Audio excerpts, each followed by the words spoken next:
Let's give him a hand.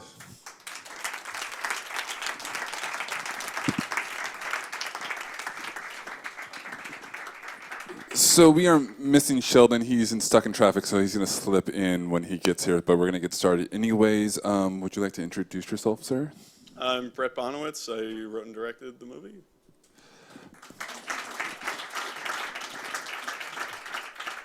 It takes a village to make a film. So is there anybody, cast or crew in the audience that you would like to acknowledge? I see Jeff Bloomberg back over there. I don't see anyone else, I don't think. So let's give Jeff Hi, a Jeff. hand.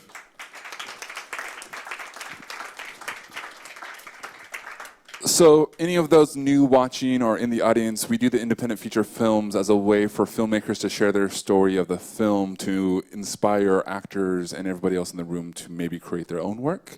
And as we know with film, it always starts with story and script. So you want to share kind of how the story came to be?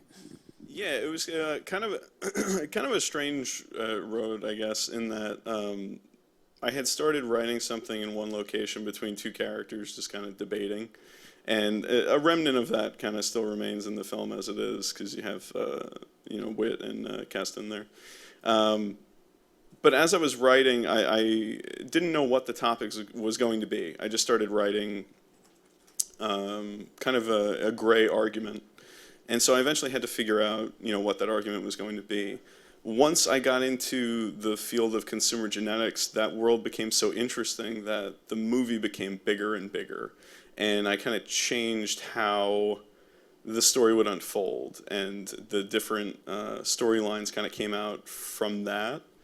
And knowing that I was going to be working on a very low budget, I kind of hoped that the three storylines would kind of make it a little bit bigger. That you would have, A and G, and you'd have to fill in everything in between that yourself and make it seem kind of bigger in that way. I don't know if that makes sense. Then how much did you know about the topic before you started writing, and what was research involved in getting to where you felt like you knew enough of the topic? Very little, I guess, starting off. I had done 23andMe in like 2008. Just because I was curious, nothing. I never thought it was really going to come back into the filmmaking at all. And so as I was writing, and as that became, kind of part of the film, I'd get to a point where I was stuck, and I would have to, read a book, and then kind of come back to the writing. So. Like if, I was writing the character and it says like this disease and this disease, I would just have to write, A, B, and C, and then kind of read something and come back to it and fill it in that way. And it was kind of just like that, and just kind of keep going back over and back over and back over again. And I never got to a point, where I felt like I knew everything about genetics, but I knew enough to kind of fill in the blanks of the film that I was making. So that was another thing of being aware of how much I was showing. You never see people in a lab. You don't see people in lab coats. You don't really see computers. For a film that's mostly about a website, you really don't see it at all. And that was just a way also of not really dating the film in a way also, of being aware of that and making sure that it could last, hopefully for decades. And then because of that process, how long did it take you to write the script? Probably about 9 or 10 months, I think, fully through. I'm a very slow reader, so the books took a while. How many drafts? I think 4 by the time we went into production. I think there were 4 solid different drafts. Nice. And then how did you go into pre-production? Talk a little bit how you know Sheldon. How did you build that producing team? How did that work? I've known Sheldon for a long time, and he kind of came on at a certain point in the writing.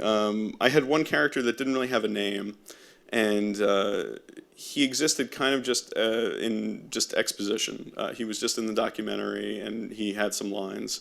And we had lunch one day, and I was like, I want you to play this part, but I don't really know what this part is. And we talked a little bit about Sal Khan, who runs Khan Academy. We talked a little bit about him. So the character's name is Ronald Khan. And we talked about just how he was and how that could fit into this kind of tech world. We had different tech people kind of modeled on different people within the film.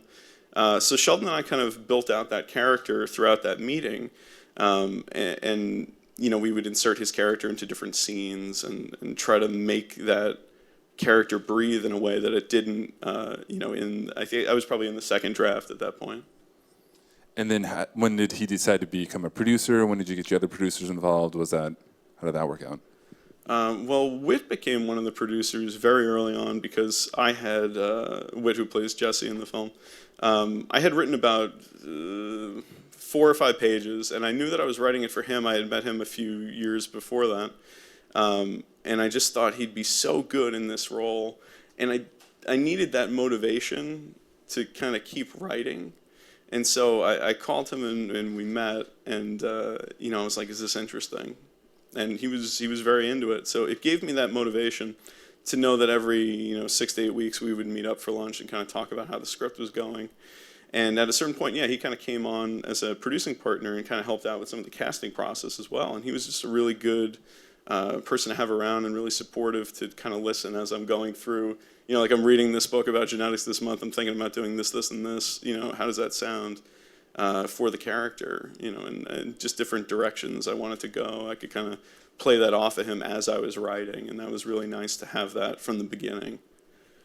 And then the process of hiring the crew, of getting everyone together, was it just people you knew, people that other people knew? Kind of how did that come to be? Was there any postings anywhere or anything? From the last film I had made, which was another micro-budget movie, I wanted to use the same cinematographer, but I didn't want to work with anybody else that was really kind of the same. I worked with very few people that I had worked with before, and I just wanted to do that for myself, just to be kind of fresh with it and just have it new, So the crew, he mostly, the cinematographer kind of picked out himself.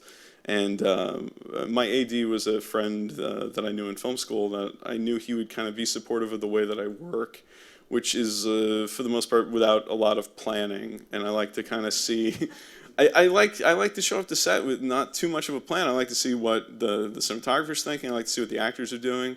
I don't want to come in and limit that by being like, well, you have to be turned left.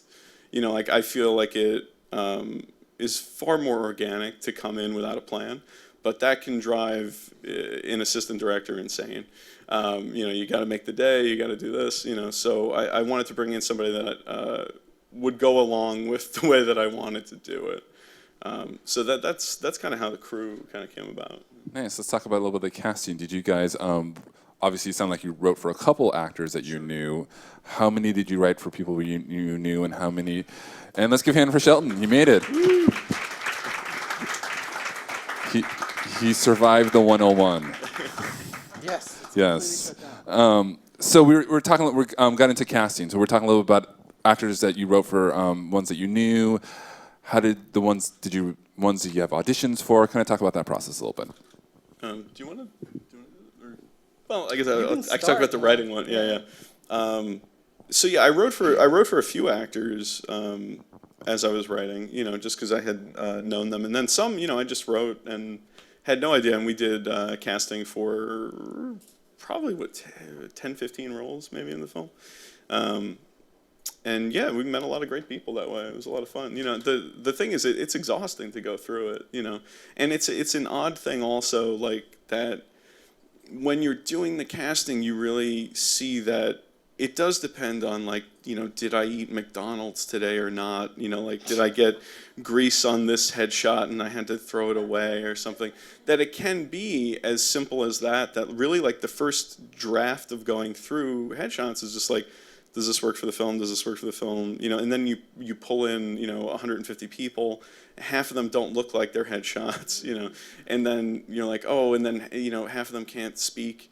And, and it just becomes, the refinement process of going over again and again. And then you want to pull more people out of that. I wish there was a better way to do it. It's a hard thing to do off of a picture.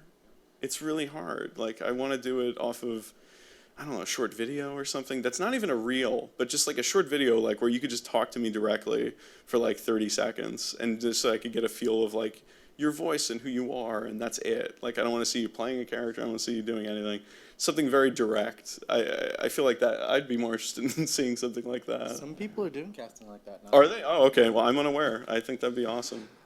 Sheldon, what were kind of some of the conversations when you guys were debating over actors to kind of like what stood out for you guys? What made it like when the tough decisions were there? What was the conversations around? Was it matching? Was it? Yeah, I mean, I felt like chemistry was really important for this movie because, you know, there are usually only 2 actors on screen at a time at most. So we did a lot of chemistry reads, actually, for people that we liked. We wanted to give everyone a shot and see really just who paired the best together. Yeah, like we read a lot of people for Jesse's wife and a lot of people for the Matt character. And that was really important. Yeah, that Chris and Matt really made sense together. Well, yeah, even though Matt seemingly doesn't do a lot, I think he does a lot. He ends up being very important in the film. Yeah. And you know, if it's like if he's a weak actor, it's like it's still going to show even if he's only saying 6 or 7 lines. You know, it was like it was really important, I think, as we were going throughout it, that even if you just had one line, we wanted it to be the best, absolute best person that we could get. You know, and that was really important as we were going along, even though we were moving at a very quick speed to get the film done. Yeah, I don't know. We were still very concentrated on that. Let's talk a little bit, get into production. How many days did you shoot? Do you have an interesting story about locations? Can you talk a little bit about that? Sure. Okay, so we shot the film in 14 days. We started off shooting all of the documentary stuff in the film. We shot that in just about 2 days. And then I had the editor of the film started working on all that footage so that we could edit that together and then have that when we were shooting in the Maryland location, which is like all the wood stuff. So the first 2 days of the documentary, and then we shot in LA for an additional 5 days. 5 days, I think. 5 days. And then we had a day off, and then we flew to Maryland, and we shot for 6 days. Does that come out to be 14? Is that however many days it would be? And then we wrapped production, and then everybody flew back, and then I think that I drove them to the airport, and then I got back and I had to return the equipment that we had rented from New York. So it was immediately like I drove everybody back to the airport. They flew off, and then I drove equipment to New York after that. So that was like how we celebrated wrapping the film. Well, but we had like a rough assembly. Though, yes, like yeah. By the last day, yeah, we had an assembly we had all of those the film. Great people on, like the editors and stuff were on set. We were dumping footage and they were assembling a cut, so it was great. Pretty incredible to end each day and to be able to review footage with the editor, and then like basically as a surprise on the last day of production to be like, it's all together, like it's all there, and of course we did more editing after that, but to be able to look at it and go, there's a movie there. You could breathe a little bit easier,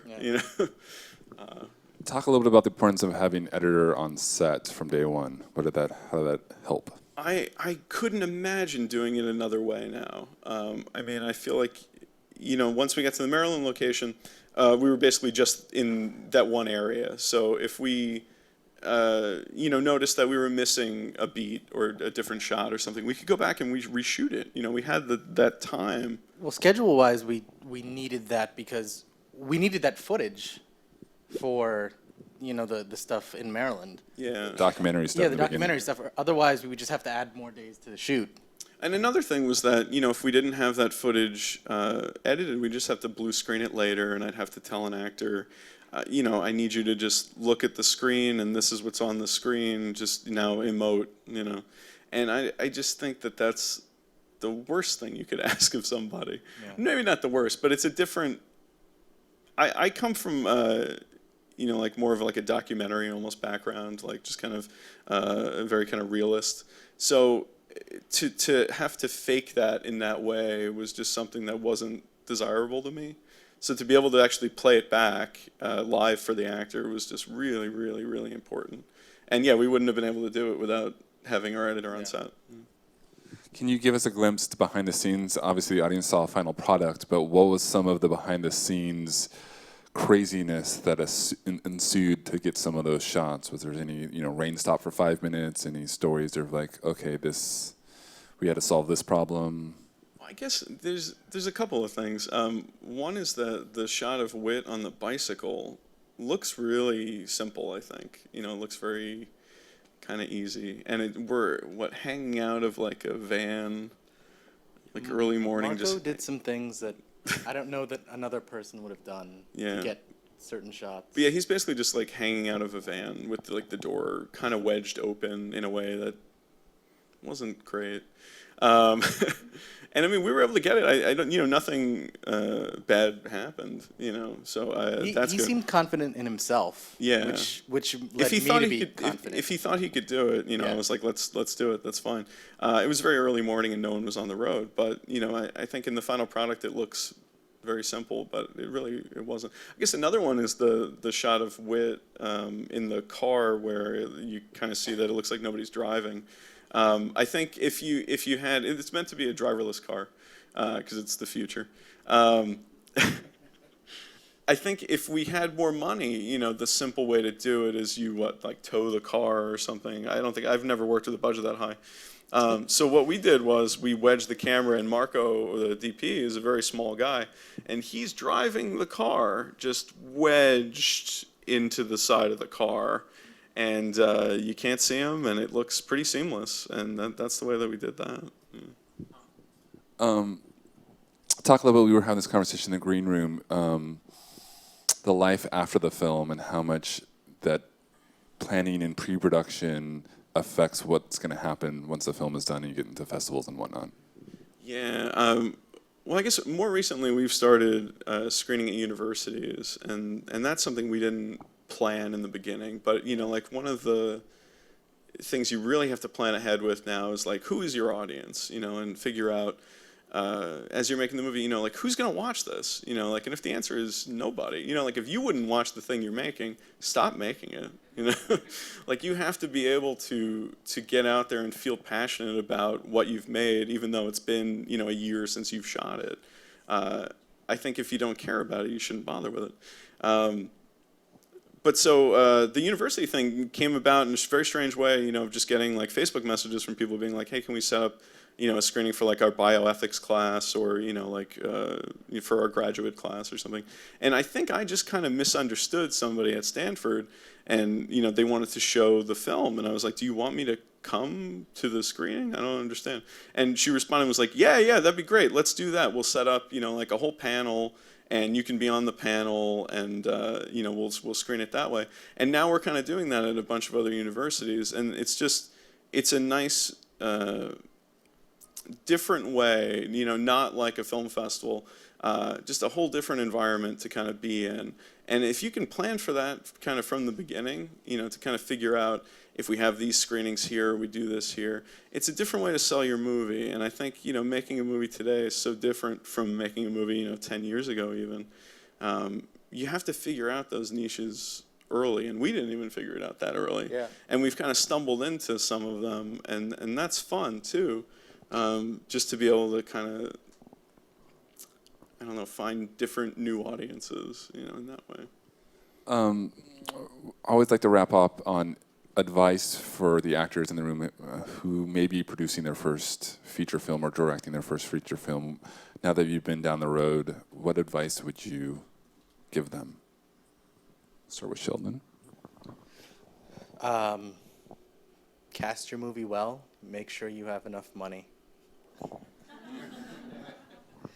Casting the right people, I think, saves you a lot of money. All the people behind the scenes, they're going to save your budget. So make sure you're working with people that you want to work with, and that can do high quality things. Probably the biggest thing is just, get started. It's you can talk about having an idea for a really long time. But from the beginning, before I even had a script, I was like, we're going to shoot in May of 2013. And it was like 2011, I think, at the time, but I was like, that's a good window, I'm going to shoot then. And to have that date coming, and we did shoot then, and you just tell people, this is when it's happening, this is the thing, this is when it's happening. It will happen. Just, that's the easiest thing. Obviously, as the writer-director, I have a little bit different point of view maybe than you. But, yeah, I don't know, just get out there and just have it, I don't know, just start. Sheldon's answer about money made me realize a special story of financing that you have that I forgot to ask you to share. So we're going to actually end on this question. Okay.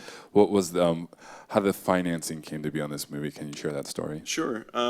So we had done an Indiegogo campaign, and for that campaign, we had built out a website of the company, and we did that like before anything else. We spent some money buying the domain name perfect46.com. And built it out so that you didn't even know it was a movie at all. I think if you clicked buy, that took you to the Indiegogo page. That was kind of the thinking of that. So there was a company, not unlike the Perfect 46, who found the page during our fundraising. And they had a meeting the following morning about this new competitor that they had found. And they kind of quickly realized it was a movie. And so one of the co-founders was, I don't know, having lunch or just talking to an acquaintance of his. And, the guy was like, are you going to invest in the movie? And the co-founder was like, no, what, no. And so the next day, the acquaintance contacted me and, was like, I'm really interested in this. I want to read the script. Can I? And I was like, who is this guy? I have no idea who he is. And he was like, let me talk to you on the phone. And, we talked for a little bit. He kind of explained that he might be interested in kind of coming on and maybe financing some of the film. And, he kind of gave to the Indiegogo and kind of became a part of the film. And then when we needed to raise funds in post, he came on as our kind of sole financier. And, now is like a very good friend of mine. And, it's bizarre how that came to be, but it was really a part of just putting ourselves out there and putting the project out there in a way that I had never done before. It's like you always, especially in the city, you want to hold all your projects very close to you because you're afraid somebody's going to steal it, somebody's going to do something.